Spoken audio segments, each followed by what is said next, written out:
Bismillahirrahmanirrahim. Assalamualaikum warahmatullahi wabarakatuh. Alhamdulillahirabbil alamin wa bihi nasta'in ala umuri dunya waddin. Wassalatu wassalamu ala asrafil anbiya'i wal mursalin sayyidina wa maulana Muhammadin wa ala alihi wa sahbihi ajma'in, amma ba'du.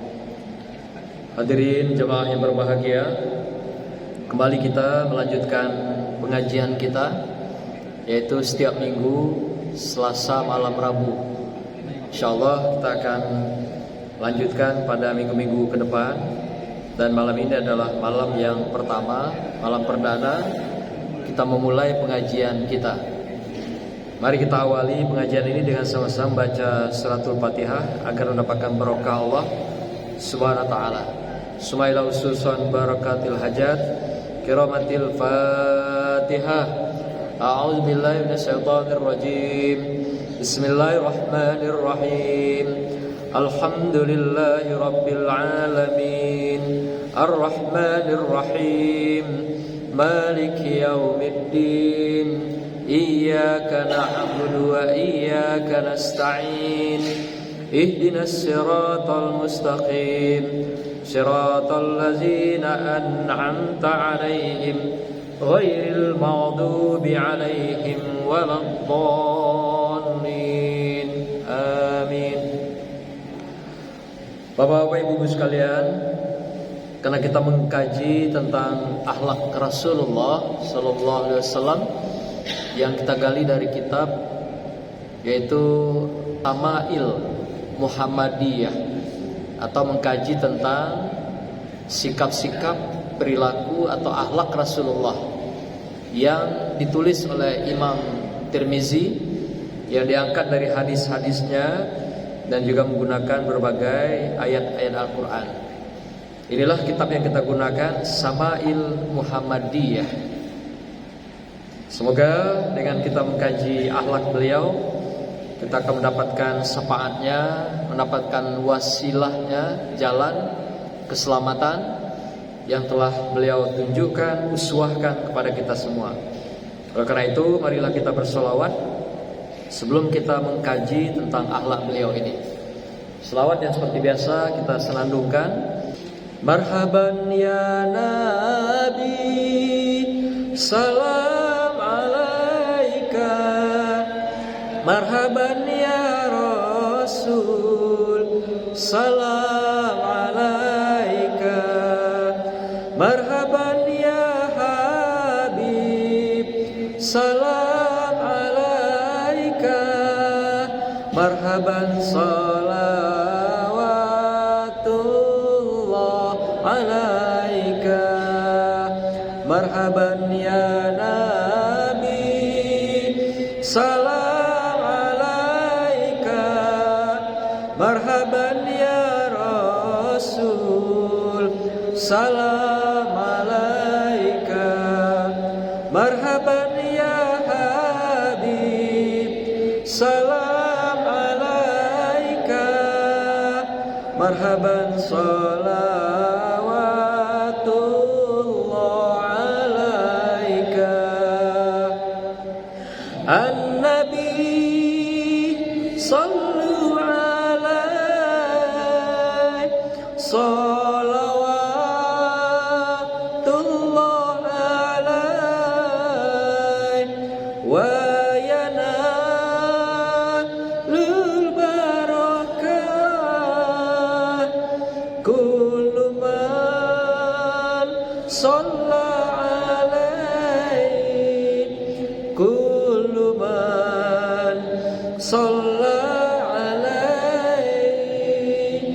Marhaban ya Nabi, salam alaika. Marhaban ya Rasul, salam alaika. Marhaban ya Habib, salam alaika. Marhaban salawatullah alaika. Sallu ala nabi. Nabi. Hadirin yang bermuliakan Allah, malam ini kita akan memulai kajian kita yang berjudul masih berkaitan dengan bulan Syawal dan Ramadan, yaitu merawat akhlak Ramadan. Bahwasanya akhlak ini sudah sering kita kaji, tapi khusus kali ini pembukaan pengajian kita ba'da Ramadan, kita mencoba menampilkan sebuah tema judul yaitu merawat akhlak Ramadan. Sebelum kita membahas ini, saya ingin mengungkap sebuah hadis Rasulullah sallallahu alaihi wasallam. Satu ketika Rasulullah pernah ditanya oleh sahabat, di mana sebuah hadis ini diungkapkan oleh Abu Hurairah radhiyallahu an, yang dicatat di dalam Imam At-Tirmizi, nomor hadisnya 2004. Demikian juga dalam Ibnu Majah, dalam hadisnya 4246, dan Musnad Imam Ahmad dalam hadisnya 9085. Jadi Rasulullah ditanya, "Ya Rasulullah, amal apakah yang menyebabkan manusia itu banyak masuk ke surganya Allah?" Inilah pertanyaan sahabat kepada Rasulullah SAW. Lalu Rasulullah menjawab dengan singkat, yaitu faqala taqwallah wa husnul khuluq, yaitu takwa kepada Allah, kemudian dan akhlak yang mulia atau akhlakul karimah. Jadi ternyata Rasulullah menjawab sangat singkat apa yang ditanyakan oleh para sahabat ini. Apa yang diungkap oleh Rasulullah ini adalah berdasarkan pengalaman beliau ketika menyaksikan langsung ketika Isra Mi'raj. Siapakah orang-orang yang banyak di surga itu ternyata? Rupanya adalah penghuni surga itu yang paling banyak adalah mereka yang takwa kepada Allah dan yang menjaga akhlaknya, yaitu akhlak yang mulia. Jadi takwa itu secara sederhana adalah kita melaksanakan segala perintah Allah dan meninggalkan segala larangannya secara seimbang. Maka itu kata dasar takwa itu taqwa. Takwa itu artinya keseimbangan. Jadi orang yang banyak masuk surga itu orang yang takwa katanya. Artinya orang yang menyeimbangkan antara perintah Allah yang diberikan dalam kehidupan dan meninggalkan larangan Allah juga dalam kehidupan. Nah, jadi kalau perintah Allah dilakukan, maksiat juga dilakukan, itu namanya halal haram hantam. Nah, itu gado-gado itu. Ngadu antara kebaikan dan kejahatan. Oleh karena itu, satu sisi Allah perintahkan kita melaksanakan ketaatan, kebaikan, kesolehan kepada Allah. Sisi yang lain kita diperintahkan meninggalkan segala apa yang dilarang oleh Allah Subhanahu wa taala. Itulah takwa. Jadi seimbang maksudnya di situ, seimbang melaksanakan perintah Allah, seimbang juga meninggalkan larangan-larangan Allah dalam kehidupan. Jadi bukan dicampur aduk Bapak-bapak Ibu-ibu sekalian. Jadi itu yang dikatakan seimbang. Takwa itu keseimbangan. Nah, yang kedua kata Rasulullah adalah mereka yang punya akhlak mulia.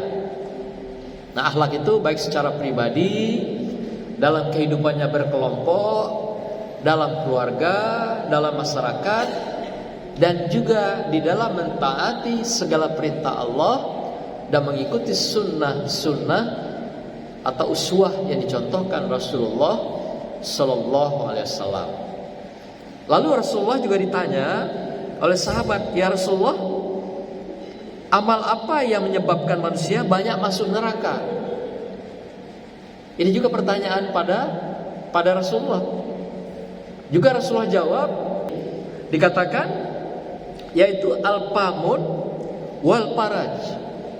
Jadi manusia yang banyak dalam neraka itu selain karena mereka adalah kena syirik dan kafir kepada Allah. Nah, faktor yang paling banyak itu ini katanya, yaitu famun. Famun itu apa? Lisannya yang tidak terjaga, mulutnya tidak terjaga. dari bicara dusta, dari ghibah ngomelin orang, dari ngerumpi ghibah membicarakan keburukan orang, kelemahan orang. Eloknya beda boleh dibicarakan, apalagi buruknya. Nah, ini mak-mak yang hobi kadang-kadang nih ngumpul berjam-jam berghibah, cerita kanti. Itu termasuk tidak menjaga mulutnya. Jadi coba ke depan setelah Ramadan ini, al-famun, kita jaga mulut kita. Karena yang banyak isi neraka itu gara-gara tidak memelihara mulut itu. Ya, baik membicarakan orang, sebab pembicaraan yang lebih-lebih amat muaranya apa kata Rasulullah? Akan menjadi fitnah. Fitnah itu lebih kejam dari pembunuhan. Oleh karena itu pada Ramadan mari kita jaga famun, al-famun, mulut kita, lisan kita, tidak menyakiti orang, tidak melukai orang, tidak menyinggung perasaan orang, tidak ngomelin orang, tidak membicarakan orang, tidak berghibah, istilah itu. Ya, mak-mak, ibu-ibu, mari kita jaga mulut kita. Dan yang kedua apa kata Rasulullah? Adalah al-faraj, yaitu yang tidak menjaga daripada kemaluannya. Artinya dia mengikuti hawa nafsunya saja di dalam kehidupannya. Nah, ini pengantar kita Bapak Ibu sekalian dari pembahasan kita pada malam hari ini. Nah, kemudian mengapa kita merawat Ramadan ini agar menjadi bagian dari kehidupan kita sehari-hari 11 bulan ke depan. 1 bulan kita sudah berpuasa, beribadah siang malam, termasuk juga melaksanakan berbagai kegiatan amaliyah, kesalehan, sedekah dan sebagainya. Itu adalah merupakan sebagai upaya kita mengangkat diri kita menjadi orang yang beriman. Dan setelah kita nanti menjadi orang beriman, kita akan mendapatkan hadiah, mendapatkan kemuliaan dari Allah Subhanahu wa taala yang dikenal namanya takwa di hadapan Allah. Tadi yang sudah kita sampaikan di awal, yaitu takwa. Jadi takwa itu sebuah penghargaan, sebuah penghormatan dari Allah yang diberikan kepada manusia bagi mereka yang beriman. Jadi bukan manusia seumumnya, bukan pula orang Islam seumumnya. Karena banyak statusnya manusia, tapi belum tentu dia beriman. Banyak yang statusnya agama Islam, juga belum tentu dia beriman. Maka itu dipanggil di sini panggilan khusus. Yang dipanggil adalah panggilan istimewa.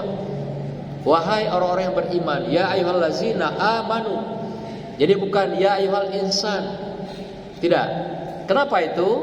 Karena panggilan insan, manusia itu dalam Al-Quran tidak hampir semuanya tidak baik gitu. Al-insan li rabbihi lakanud. Insan itu adalah makhluk yang ingkar kepada Allah. Apalagi al-insan la yatgha. Al-insan itu adalah orang yang berlebihan. Berlebih apa? Dosanya berlebihan, sombong berlebihan. Demikian juga merasa hebat berlebihan, kikirnya pun berlebihan. Maka dikatakan al-insana la yatgha kata Allah. Belum lagi dalam surah Wal-Asri, ya, wal asri innal insana lafi husrin. Insan itu adalah orang-orang yang paling merugi. Jadi banyak sekali ungkapan al-insan, semuanya tidak ada yang merupakan panggilan elok dari Allah SWT. Maka itu dipanggil kenapa? Adalah amanu. Kita yang menyatakan diri, siap diri menjadi orang yang beriman. Adalah panggilan yang elok atau sekoh dalam surah At-Tin. Laqad khalaqnal insana fi ahsani taqwim. Bahasanya sesungguhnya diciptakan manusia itu dalam keadaan sebaik-baiknya, sesempurna-sempurnanya, seelok-eloknya. Tapi di ujung ayatnya tetap saja mengatakan insan itu jelek.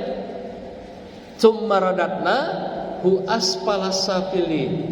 Kemudian mereka akan dijatuhkan ke posisi aspalasa, aspal. Aspal itu jalan yang kita injak-injak. Jadi ungkapan aspal itu adalah tempat terbawah yang dihina oleh manusia, juga dihina oleh Allah SWT. Nah, kita harus jaga jangan sampai terjatuh di aspal, apalagi nyium aspal, Bu. Ya, selain lecet, itu tempat yang terhina sebenarnya, karena diinjak-injak oleh manusia. Jadi aspal safilin, aspal itu bahasa Arab sebenarnya. Jadi tempat yang paling bawah, yang paling buruk, yang paling terhina gitu. Nah, jadi lagi-lagi tidak juga diungkapkan bahwa manusia itu adalah suatu makhluk yang baik. Maka itu karena panggilan insan itu tidak ada yang elok, dalam Al-Quran saja disebutkan demikian, maka dipanggil amanu, yaitu amanu, orang yang beriman. Nah, inilah yang dipanggil panggilan istimewa. Oleh karena itu di bulan suci Ramadan diberikan sebuah predikat. Bulan ini dikenal dengan Syahrus Suhur, bulan yang istimewa, bulan yang paling terdepan, yang terbaik dari 3 bulan yang diberikan Allah pada manusia, yaitu mulai dari kita awali dari Rajab, kemudian Sa'ban, sampailah bulan Ramadan. Nah, ini bulan-bulan yang dimuliakan, yang memang diciptakan, dibuat oleh Allah. Bulan ini adalah kita untuk beribadah kepada Allah Subhanahu wa taala sebanyak-banyaknya. Berpuasakah kita, kemudian juga menambah ibadah-ibadahnya, menambah sedekah-sedekahnya, meningkatkan silaturahimnya. Inilah diminta pada kita, dianggap bulan kemuliaan. Karena ada lagi nanti bulan-bulan yang diharamkan. Diharamkan maksiat, diharamkan berperang, berkelahi, konflik. Apa itu diantaranya? Adalah seperti bulan Muharram misalnya. Namanya sendiri Muharram. Bulan di mana diharamkan orang melakukan pertikaian, konflik. Itu dilarang oleh Allah, ada 4 bulan. Di antaranya adalah Muharram, Zulkaidah, dan yang lainnya. Bapak-Ibu sekalian, mengapa Ramadan ini kita rawat untuk 11 bulan ke depan, mulai Syawal sampai nanti memasuki bulan Sa'ban kembali 11 bulan? Karena iman kita itu pasang surut, kata Al-Ghazali. Al-imanu yazidu wa yanqus. Jadi kayak air laut iman kita itu pasang surut.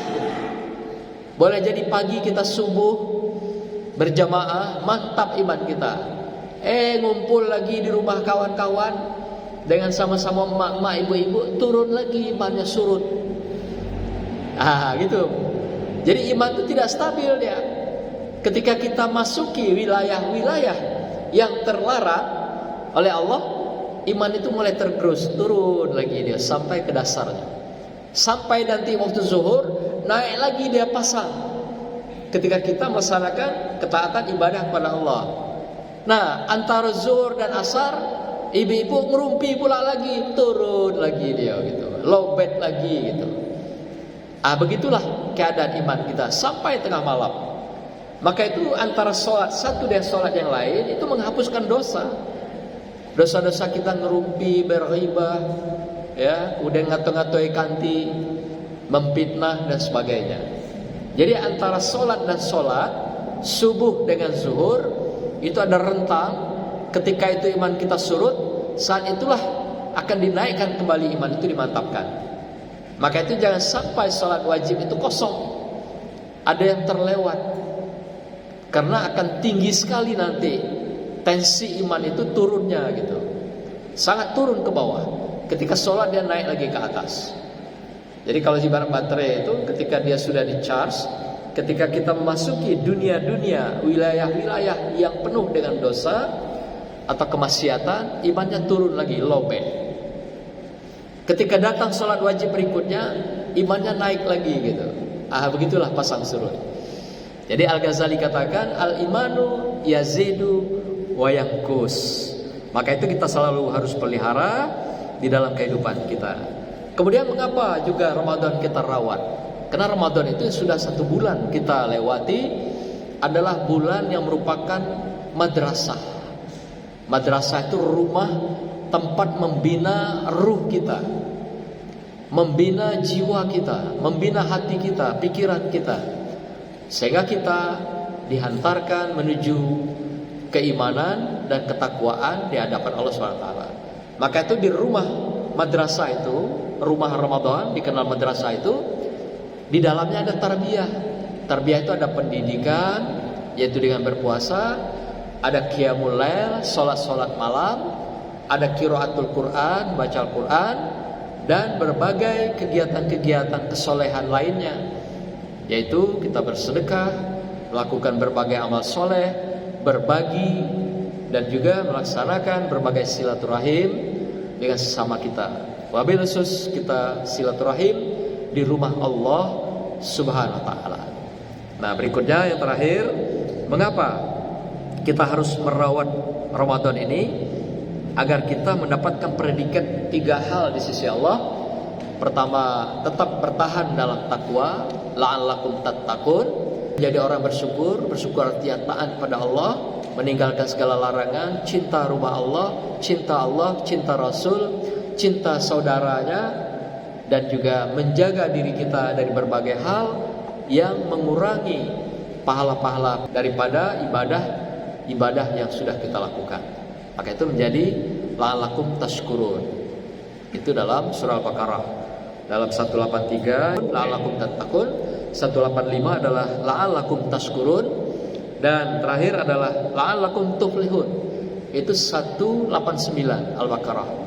Jadi berurut saja dia itu. Jadi satu sisi kita mendapatkan perolehan tattaqun, kita pertahankan itu selama 11 bulan ke depan. Kemudian la'allakum tashkurun, menjadi orang bersyukur, kita pertahankan juga dalam ayat 185. Dan kita menjadi orang-orang yang beruntung, yaitu la'allakum tuflihun, ayat 189, yang juga predikat dari Allah Subhanahu wa ta'ala. Yang berikutnya Bapak Ibu, bagaimana ragam orang kalau sudah melewati Ramadan. Nah, ini mungkin ada di antara kita atau tidak. Saya yakin di sini tidak ada ya. Yang pertama, ada yang sangat sukacita dan bahagia ketika Ramadan berlalu. Kenapa itu? Karena telah menjalankan Ramadan dengan ikhlas, hanya mengharapkan ridho Allah SWT. Jadi barang siapa yang berpuasa ikhlas semata-mata mengharapkan ridho Allah, maka dia akan diampuni dosanya yang telah lalu atau setahun yang lalu. Nah, dia senang, bahagia menjalani Ramadan itu. Ada orang yang seperti ini. Yang kedua, ada juga karakternya senang kembali makan. Lah habis 1 bulan, maka kembali lebaran. Lebaran itu kata dasarnya lebar. Lebar itu artinya apa? Makan minum, itu arti lebar itu. Jadi senang dia karena mendapati bulan Syawal dengan pakaian baru, kendaraan baru, rumah baru, banyak makanan. Seharusnya ada orang rumah baru juga di sini. Kalau bagi yang jomblo seharusnya itu kan. Itu menunjukkan bahwa dia lebaran, itu lebar kan. Jadi lebaran itu Bapak Ibu artinya lebar, kembali makan dan minum, dan memperlihatkan adanya tampilan fisik yang menyenangkan. Itu arti lebaran. Yang ketiga, ada lagi gaya berikutnya. Ada yang merasa merdeka setelah habis Ramadan itu. Kenapa? Karena bulan suci Ramadan itu dianggap beban. Beban berpuasa sebulan, beban sholat di malam hari, beban pula pakai sedekah-sedekahan lagi, dan beban pula lagi pakai baca-baca Al-Quran. Beban. Sehingga ketika bulan Ramadan lewat, berlalu, dia merasa merdeka. Wah, saya merdeka, saya bebas, kira-kira begitu. Ada yang merasa begitu. Nah, ini lewat itu, tidak akan mendapatkan apapun berkah, ampunan dan rahmat di sisi Allah Subhanahu wa ta'ala. Yang terakhir ada lagi yang bersedih ketika Ramadan itu pergi. Mengapa mereka bersedih? Karena semua makhluk bersedih. Malaikat bersedih, makhluk-makhluk semuanya bersedih, pohon-pohon, tumbuh-tumbuhan bersedih, termasuk lautan, air, udara bersedih ketika Ramadan pergi. Mengapa? Karena belum tentu Ramadan itu akan mendapati kita lagi atau menjumpai kita lagi di tahun yang akan datang. Kita tidak tahu habis acara malam ini, pengajian kita, balik ke rumah, langsung ada yang diundang oleh Allah Subhanahu wa ta'ala. Innalillahi wa inna ilaihi raji'un. Kita tidak tahu. Karena umur kita dibatasi oleh kematian. Setiap orang, setiap nyawa pasti akan mengalami kematian. Kullu nafsin za'iqatul maut. Kapan itu kita tidak perlu tahu. Di mana itu juga kita tidak perlu tahu. Tapi yang penting, kata Rasulullah, sekiranya kematian itu datang, apakah kamu sudah siap? Itu pertanyaan harus kita jawab. Artinya setiap saat kita siap-siap menuju undangan Allah. Setiap kita menunggu undangan itu. Kapan dikasih, dikirim, wallahu a'lam bishawab. Allah yang Maha tahu akan segalanya. Bapak Ibu sekalian, berikutnya bagaimana cara kita merawat Ramadan itu sebagai akhlak kita, tindakan kebaikan kita dalam kesolehan. Ada 7 hal yang kami catat, hal-hal yang kita lakukan berkelanjutan ke depan selama 11 bulan ke depan. Yang pertama, kita lanjutkan saum kita, puasa-puasa kita. Setelah Bapak Ibu selesai puasa 6 yang mencukupkan puasa itu 1 tahun, ya, lanjutkan puasa-puasa sunat yang lain. Apakah sunnah Rasulullah Senin Kamis atau sunnahnya Nabi Daud, yaitu 3 kali dalam seminggu. 3 kali dalam seminggu itu sunnah Nabi Daud. Dan puasa-puasa sunat lainnya ada pada bulan-bulan tertentu kita disunatkan. Nah, tapi yang penting selesaikan dulu puasa 6 itu. Jadi kemarin 30 hari kita berpuasa, 1 hari itu dinilai 10. Berarti 30 hari dianggap 300 hari.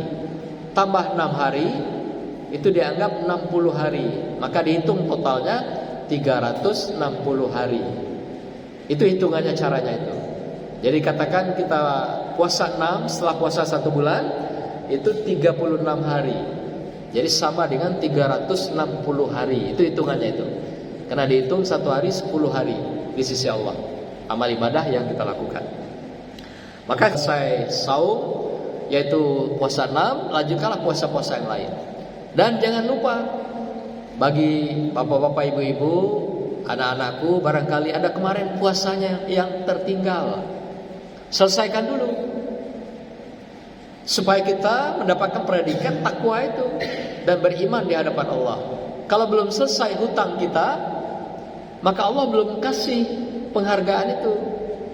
Maka itu dalam surah Al-Baqarah ayat 185 dikatakan, walitu milul iddata, lengkapi, cukupkanlah puasamu itu sejumlah yang kamu tinggalkan.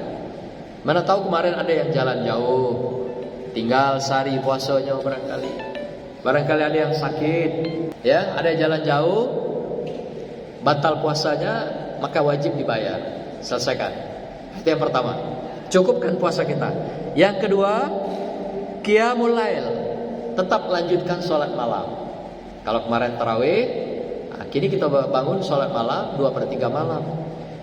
Karena kata Rasulullah, barang siapa yang bangun 2/3 malam, berdoalah, memintalah, serahkan diri sepenuh pada Allah, itu langsung tanpa jarak antara Allah dengan kita. Ya, yang ketiga apalagi? Kita lanjutkan sedekah-sedekah kita. Kalau ada rezeki, keluarkanlah sedekahnya. Kalau ada rezeki, keluarkanlah zakatnya 2,5%, agar harta kita, rezeki kita bersih di hadapan Allah SWT. Kita tidak tahu rezeki kita itu apakah sudah cukup kita keluarkan atau tidak.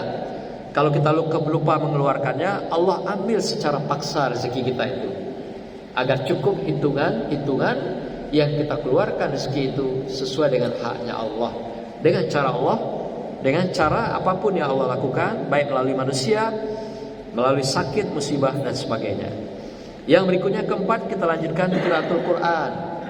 Nah, kita sudah mulai lagi buka membaca Al-Quran 1 minggu 1 juz, ibu-ibu, ya. Sudah ada dalam kelompok, silakan diisi. Nah, silakan Bapak Ibu dilanjutkan qiraatul Qurannya. Yang kelima, cinta Allah dan Rasulnya. Bagaimana caranya? Adalah kita mendekati dan juga selalu bersilaturahim, berada di rumah Allah.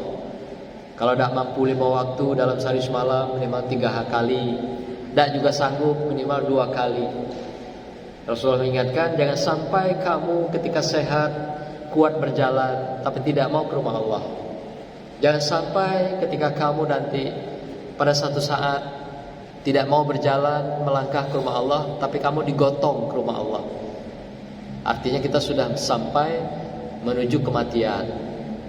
Jangan sampai kamu tidak pernah mau berjamaah, tapi satu ketika kamu tiba-tiba sudah berada di depan imam.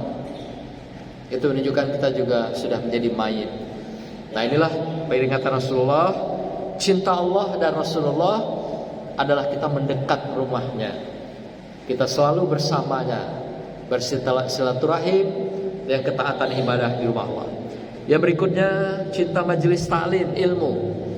Majelis ta'lim ilmu itu ketika kita menghadiri pertemuan seperti ini, dinilai oleh Allah SWT, disaksikan oleh para malaikat, ribuan malaikat menyaksikan kita, dan dinilai sama dengan 1000 rakaat solat sunat ketika menghadiri majelis ilmu. Maka itu dimanapun ada majelis ilmu, datanglah, sehingga pahalanya dapat 1000 nilainya dengan solat sunat. Nah, mudah-mudahan kita selalu bertahan di majelis ilmunya dimanapun ada pengajian-pengajian itu. Terakhir, kita menjaga silaturahim, hablum minan nas. Ya, kapanpun, dimanapun kita, selalulah saling menyapa, bertemu, tapi hindari bertemunya ghibah. Ya, saling kita menyapa, saling menasehatkan, saling berbagi, dan saling kita melepaskan kerinduan. Itu yang paling penting. Terakhir, saya ingin sampaikan, Al-Ghazali berpesan, bersihkan diri dan juga jiwamu dengan 4 hal. Al-Ghazali mengingatkan kita, kitab Ihya Ulumuddin ini, pertama, bagaimana kita mempertahankan iman itu, takwa itu dalam kehidupan kita. Pertama adalah bersihkan anggota tubuh kita dengan selalu melakukan taharah. Taharah itu membersihkan diri kita, jasad kita dengan bersuci dan selalu dalam wudu. Kata Rasulullah, barang siapa yang selalu taharah, bersuci dan berwudu, setiap tetes air itu menggugurkan dosa seseorang. Maka itu Bapak Ibu, kalau lepas wudu, jangan lupa ambil lagi wudu. Kalau tidak ada air, bertayamum, sehingga kita tetap dalam kesucian. Insya Allah kalau diwafatkan Allah dalam kita berwudu, insya Allah kita sama dengan berjihad di sisi Allah SWT.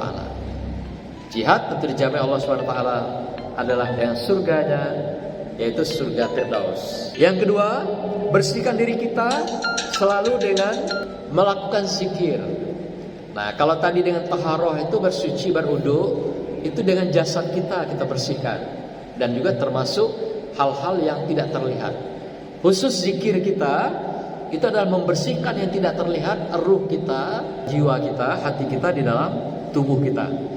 Jadi jangan lupa kita selalu melakukan zikir di hadapan Allah. Zikir terbaik itu apa? Baca Al-Quran. Puncak lagi zikir apa? Sholat. Jadi sholat itu zikir sebenarnya. Di bawah itu baca Quran. Di bawah itu lagi zikir dengan istighfar, atau juga dengan kalimat la ilaha illallah, astagfirullahalazim, astagfirullahalazim.